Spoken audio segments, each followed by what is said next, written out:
Hi everyone, আমি শ্যামশ্রী। একটা নতুন ব্লগে আপনাদের সবাইকে স্বাগত জানাই। আমার একজন চেনা বলেছিল, বয়স থাকতে থাকতে ঘুরে নাও, বুড়ো হলেই না হয় রেস্ট নিও। আর আমাদের পাইকে গাড়ি নিয়ে বেরিয়ে পড়লাম একটা ছোট্ট ট্রিপে। এই ছোট ছোট ট্রিপগুলো খুব একটা রিফ্রেশমেন্টের মতো কাজ করে। আর রাস্তাটা এত দারুণ, এত স্মুথ, মনে হচ্ছে যেন উড়ে উড়ে যাচ্ছি। দিল্লি থেকে বেরিয়ে হাইওয়ের ওপর দিয়ে গাড়ি চালানো খুব মজার। জায়গাটা তো বলাই হলো না, শুনে নিন আমার হাজব্যান্ডের মুখ থেকে আমরা কোথায় যাচ্ছি।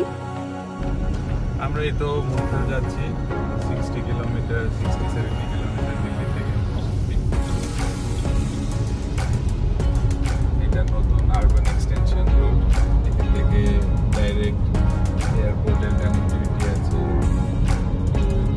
Northern state.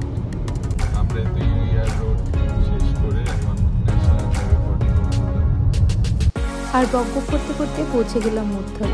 এখানে অনেক লাইন দিয়ে ধাবা, কিন্তু এত ধাবা নাকি আগে এখানে ছিল না। শোনা যায় 60-70 বছর আগে যখন জিটি রোড দিয়ে শুধু ট্রাক ড্রাইভাররা যাতায়াত করতেন, তারা ছোট ছোট ঝুপড়ি ধাবাতে রেস্ট নিতেন, খেতেন। আর এই দেখুন মুর্থলের ফেমাস অমৃত সুখদেব ধাবা, যেটা শুরু হয়েছিল 1956 সালে। দিল্লি থেকে নর্থ ইন্ডিয়ান স্টেটসগুলোতে যাবার পথে লোকেরা এই ধাবাগুলোতে দাঁড়িয়ে গরম গরম পরোটা আর মাখন খায়। সোশ্যাল মিডিয়ার যুগে এই মুর্থল এখন খুব ফেমাস আর একটা লং ড্রাইভের ডেস্টিনেশন।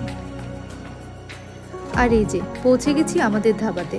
দেখে হয়তো মনে হচ্ছে ধাবা কি এমনটা হয় নাকি, কিন্তু এখানে এত লোকেরা আসে যে মডার্ন স্টাইলের অনেক ধাবা খুলে গেছে।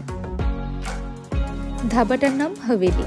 মেইন রেস্টুরেন্টের বাইরে এরা একটা স্পেস বানিয়ে দিয়েছে, গোল করে বসে লোকেরা বিভিন্ন খাবার খাচ্ছে। আমাদের ওয়েটিংয়ে ছিল 79।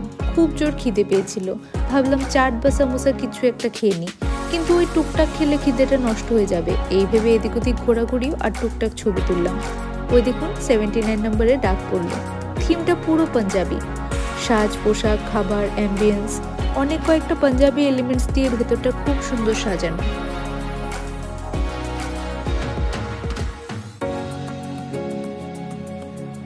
মেনুটায় অনেক রকম পাঞ্জাবি খাবার ছিল।